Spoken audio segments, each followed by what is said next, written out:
Olá, sejam muito bem-vindos ao IHUcast, o podcast do Instituto Humanitas Unicinos, que nesta versão traz no formato de áudio os destaques da semana. O mundo, se é que existe algo como o mundo, foi abalado nos últimos dias porque o desequilibrado presidente americano ordenou o sequestro de um de seus colegas e agora afirma querer ocupar os 2 milhões de quilômetros quadrados da terra mais fria do planeta e, talvez, para compensar, uma ou duas ilhas tropicais. Por isso, declaramos e até nos sentimos surpresos e assustados com essa demonstração de poder promovida pelos Estados Unidos nos últimos dias. Mas talvez estejamos enganados. E tudo isso seja uma demonstração brutal de sua recém-descoberta impotência. É a fraqueza do império. É assim que Martin Caparrós começa sua análise sobre o recente expansionismo militar e a retórica agressiva dos Estados Unidos sob a administração Trump, que, segundo aponta, não são sinais de força, mas sim uma confissão gritante de impotência. O escritor defende que o país já não consegue exercer a sua hegemonia através da diplomacia, da economia ou da influência cultural, o soft power, restando-lhe apenas a força bruta dos bombardeios e das intervenções, como último recurso de uma potência que perdeu o controle sobre o xadrez mundial. Caparrós afirma que a doutrina Monroe tenta exercer o domínio imperialista sobre o quintal latino-americano por puro desespero. O texto descreve os Estados Unidos como uma fera ferida, ou uma potência senil, que se recusa a aceitar que seu tempo como senhor absoluto da Terra acabou, especialmente face à ascensão da China. O bombardeio, neste contexto, é visto como um ato caro e incerto de quem já tentou todo o resto e falhou. O jornalista argentino ainda faz um aviso soturno. O fim de um império é uma jornada sem mapas e que raramente termina de forma pacífica. Ao abandonar o direito internacional e as regras que eles próprios ajudaram a criar, os Estados Unidos mergulham o mundo num estado de incerteza, onde a única língua que resta é a da violência. A análise de Caparrós sugere que estamos testemunhando os desvários de um gigante, que, ao sentir que já não é amado ou respeitado, opta por ser temido, mesmo que isso acelere a sua própria decadência. Nos anos 40, o filósofo e sociólogo Max Horkheimer, membro da Escola de Frankfurt, esboça a teoria de Rocket, um termo que não tem tradução fácil, mas que poderíamos traduzir como uma espécie de máfia. O teórico alemão inspirou seu trabalho em Bertolt Brecht, que caracterizava no teatro os dirigentes nazistas como líderes mafiosos. Anos mais tarde, o sociólogo alemão desenvolveu essa teoria em diálogo com Adorno, afirmando que o colapso do liberalismo está transformando a sociedade em uma guerra de rockets. Mas o que significa a teoria Rocket? Uma agência para a imposição agressiva de um interesse particular que substitui o direito pelo favor, a segurança jurídica pela proteção paga, à custa dos indivíduos e do interesse geral. Essa teoria é lembrada por Amador Fernandes Savater, ao argumentar que estamos vivendo em uma transição de uma lógica política e democrática para o que o autor chama de lógica gangster. Nesse modelo, as instituições tradicionais não desaparecem, mas são esvaziadas e transformadas em rockets, ou esquemas de extorsão. A lei é substituída pela lealdade pessoal e pela proteção, onde a corrupção deixa de ser um desvio para se tornar o modo estrutural de funcionamento da sociedade, fundindo o legal e o ilegal em uma única rede de poder e sobrevivência. A figura de Donald Trump é apresentada não como uma exceção excêntrica, mas como uma face visível dessa transformação mafiosa. A dinâmica social passa a ser regida pela autoconservação e pela força. Em um mundo implacável, ou você endurece para se tornar um predador, ou precisa comprar a proteção de um grupo forte para não morrer socialmente. Fernandes Savater destaca que essa lógica trata a população como uma clientela assustadiça, em vez de cidadãos com direitos.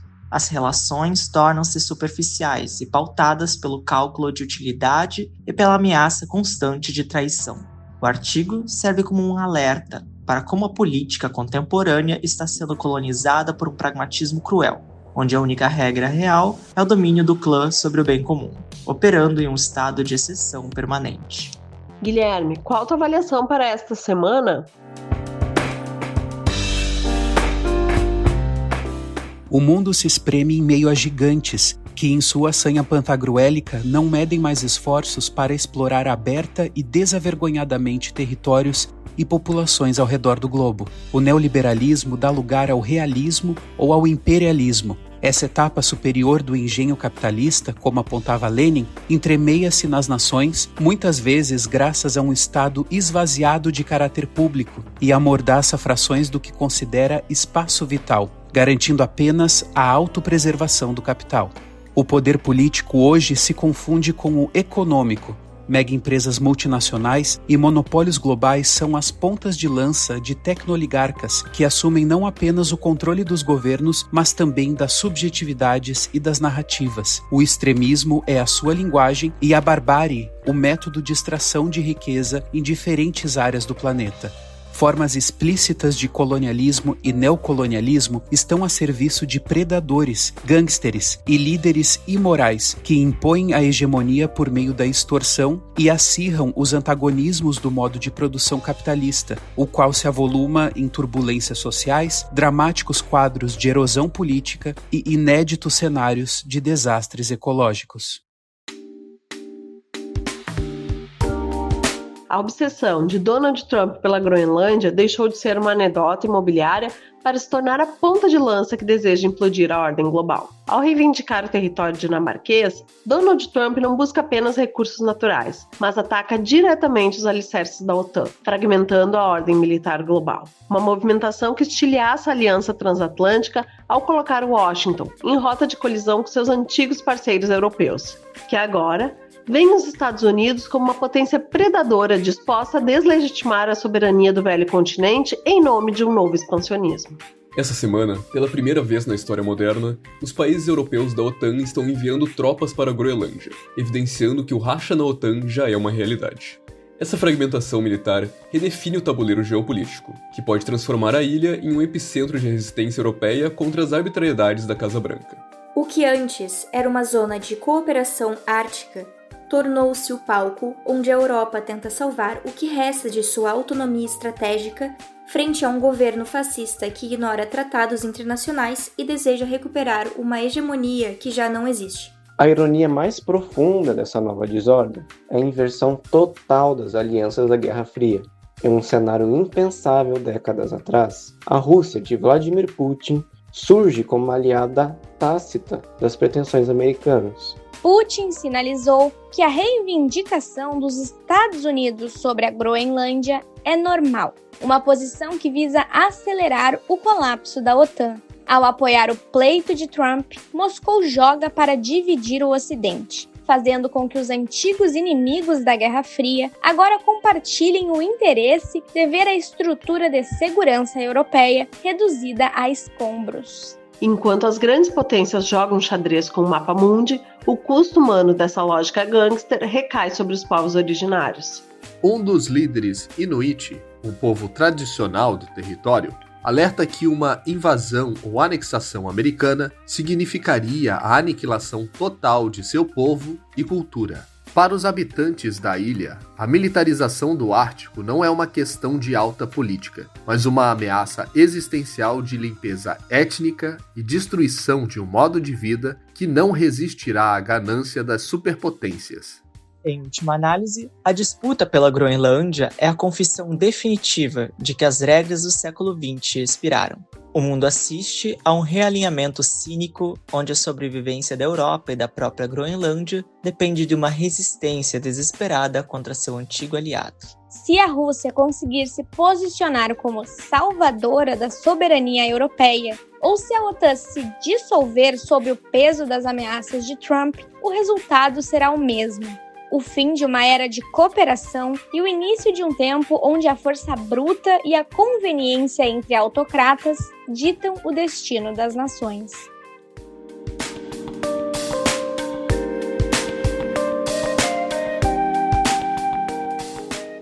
Ainda queremos destacar as 10 teses sobre a nova era, elaboradas por Stephen Ford.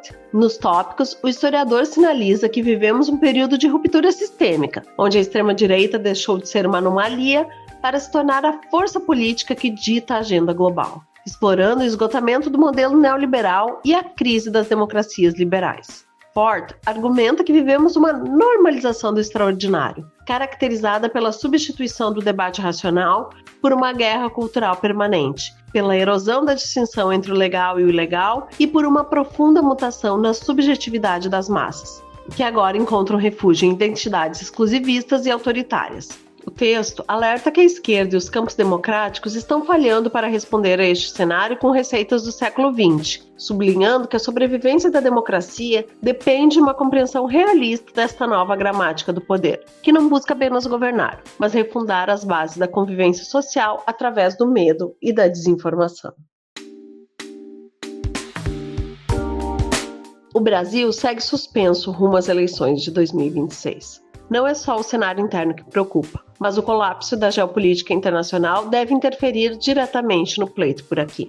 Donald Trump não deve poupar o país dos seus tentáculos. Estamos, como afirma o sociólogo Paulo Bahia, entre a memória e o desejo, entre a proteção e a mudança, entre o medo do retorno ao caos e a frustração com o presente. É nesse espaço instável, tenso e aberto que a eleição de 2026 se desenha, não como redenção, não como colapso, mas como uma travessia histórica num país que insiste em continuar caminhando, mesmo quando o chão parece instável sob seus pés. Para o professor, a pesquisa Genial Quest, divulgada em 14 de janeiro de 2026, marca a existência de um profundo divórcio entre os números frios da economia e a percepção subjetiva da população. O pesquisador aponta que há o esgotamento do modelo de governabilidade baseado em recuos táticos, que ele interpreta não como estratégia, mas como uma dissolução da autoridade. Bahia ainda destaca que o risco de um vazio simbólico que pode comprometer a convivência democrática nas próximas eleições. Para o sociólogo, 2026 não será apenas uma disputa eleitoral comum, mas um teste de resistência para um país que não colapsa, mas também não se estabiliza. Ele enfatiza que o sentimento de país mal governado e o medo do retorno ao caos criam um ambiente de tensão permanente, onde a política deixou de oferecer conforto para se tornar um conflito regulado, exigindo uma reconstrução urgente da imaginação política para evitar que a barbárie se torne o único horizonte possível. No seu texto, Bahia, que também é um cientista político, alerta que o país atravessa o tempo com um cansaço estrutural, onde a desaprovação ao governo é uma frustração, com a falta de alma e de um projeto de futuro que mobilize a sociedade além da mera sobrevivência institucional. A pesquisa aponta para uma eleição e para uma campanha muito difíceis, tanto para Lula quanto para Flávio Bolsonaro, avalia o sociólogo. Para ele, ninguém atravessará esse processo ileso. Ninguém sairá maior do que entrou, sem pagar custos elevados. O país, mais uma vez, será chamado a decidir entre caminhos imperfeitos, projetos incompletos e promessas sob suspeita. Já o economista Paulo Nogueira Batista Júnior alerta que o Brasil enfrenta um risco existencial diante do novo expansionismo militar dos Estados Unidos, evidenciado pela intervenção na Venezuela e pela agressividade da administração de Trump. Ele defende que o país precisa superar sua vulnerabilidade militar histórica e investir urgentemente em um poder de dissuasão real, que inclua, inclusive, o desenvolvimento de armamento nuclear, como única forma de evitar que o Brasil seja reduzido à condição de quintal ou vassalo dos interesses americanos. Segundo aponta, a eleição de 2026 será o teste definitivo de soberania, opondo um projeto de nação independente àqueles que ele classifica como a quinta coluna das elites brasileiras, dispostas a renunciar aos vastos recursos naturais do país em troca de alinhamento com a superpotência imperial. O Papa Leão XIV vem se consolidando como uma voz de oposição ética e diplomática às políticas de Donald Trump, especialmente em relação ao militarismo e à imigração. O pontífice condenou a invasão dos Estados Unidos à Venezuela, classificando-a como uma solução violenta e inaceitável, e instando o governo americano a priorizar o diálogo e o multilateralismo. Como o primeiro Papa nascido nos Estados Unidos, Robert Prevost utiliza sua autoridade para denunciar a doutrina Monroe, defendendo que a paz deve ser construída por meio de negociações de bastidores e pressões econômicas, em vez de força bruta. No plano humanitário e no que se refere à nova política migratória da Casa Branca, o Papa tem confrontado duramente a campanha de deportações em massa e a criminalização de imigrantes, políticas que ele considera uma agressão à dignidade humana. Leão XIV incentivou os bispos americanos a se manifestarem contra as batidas policiais e as restrições de fronteira, atacando as raízes ideológicas que tentam justificar a violência como método de governo.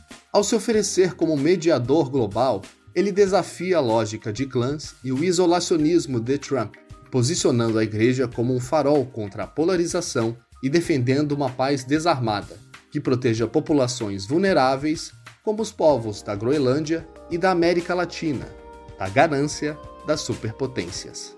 Em seu tradicional discurso de começo de ano ao corpo diplomático na Santa Sé, o Papa Leão enfatizou a destruição do direito internacional, mostrando-se contrário à desordem, que hoje impera nas relações. Neste nosso tempo, preocupa particularmente a fragilidade do multiculturalismo no plano internacional. Uma diplomacia que promove o diálogo e a procura do consenso de todos está a ser substituída por uma diplomacia da força, de indivíduos ou de grupos de aliados. A guerra voltou a estar na moda e um fervor bélico está a alastrar. Foi quebrado o princípio estabelecido após a Segunda Guerra Mundial que proibia os países de recorrerem à força para violar fronteiras alheias. Já não se procura a paz como um dom e um bem desejável em si mesmo na busca de uma ordem querida por Deus que traz consigo uma justiça mais perfeita entre os homens, mas procura-se a paz através das armas como condição para afirmar o próprio domínio. Isto compromete gravemente o Estado de Direito, que é a base de toda a coexistência civil e pacífica. O jornalista e político italiano Raniero Lavalle fez um apelo à restauração do direito internacional como a única alternativa à autodestruição da civilização, criticando a regressão histórica que substituiu a diplomacia pela lei da força. Lavalle argumenta que a humanidade se encontra num beco sem saída, provocado pela ideologia da guerra e pela prepotência das potências, exemplificada pela agressividade da administração Trump, e defende que apenas um regresso aos princípios da ONU e ao reconhecimento da unidade do gênero humano pode travar a marcha em direção ao abismo nuclear. Para o autor, a força não é uma solução, mas uma confissão de falência moral, sendo urgente reafirmar que o futuro do mundo depende da justiça jurídica e não do domínio de clãs ou da violência militar.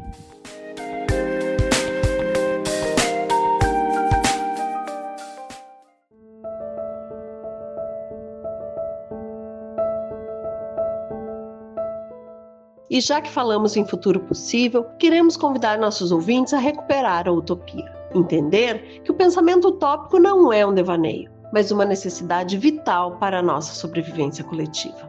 Em um mundo que parece sitiado pela lógica gangster, por guerras por territórios e pelo esgotamento das democracias, a utopia funciona como um oxigênio da política. Ela nos lembra que o presente não é o único destino possível e que o realismo não deve ser uma armadilha para o desespero. Nesse sentido, a pesquisadora Lilian Lobato nos convida a reconhecer que o mundo, tal como conhecemos, está em colapso. E assim, ele nos abre para a possibilidade de reavivamento de cosmologias ancestrais, que longe de encerrarem em um passado distante idealizado, podem nos orientar em direção a possibilidades de futuro. Suspender o céu, como sugere Ailton Krenak, é ampliar o horizonte existencial por meio do enriquecimento das subjetividades. Assim, manter a utopia viva é manter a capacidade de imaginar um amanhã onde a dignidade humana esteja acima do poder bruto. É a bússola que nos impede de aceitar a barbárie como normalidade, como nos ensina Carlos Buy.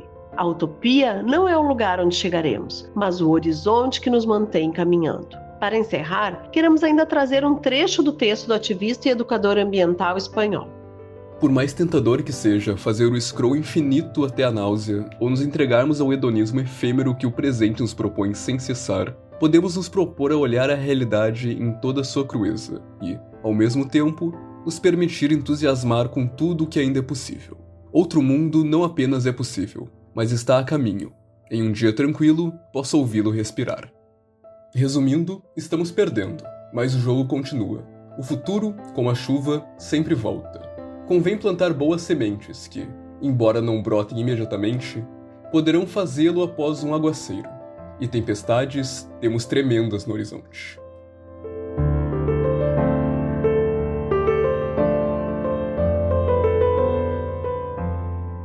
O IHU entra em férias na próxima semana.